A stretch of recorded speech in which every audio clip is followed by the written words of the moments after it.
ગુજરાતમાં એક વર્ષમાં 9,000 જેટલા લોકોએ આપઘાત કર્યા અને 900 જેટલા લોકોની હત્યા કરી દેવામાં. હું મુખ્યમંત્રીશ્રીને વિનંતી કરું છું કે આના પાછળનો એક અભ્યાસ કરો.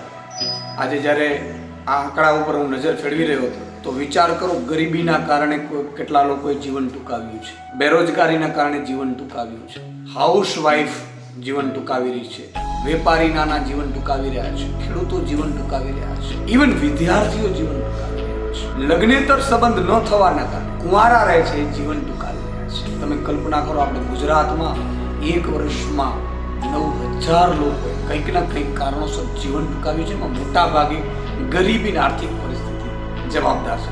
તમે જુઓ, સામૂહિક આપઘાતો થઈ રહ્યા છે. સુરતમાં રત્ન કલાકારોની જે હાલત થઈ, એમાં સામૂહિક આપઘાત થાય છે, દેવાના ડુંગર નીચે દબાઈ જાય. તમે રાજકોટમાં જુઓ, કેટલી જગ્યાએ સામૂહિક આપઘાત થયા છે. એની બીજી વાત કે કેટલીક જગ્યાએ સરકારી સિસ્ટમના કારણે આપઘાત કરે છે.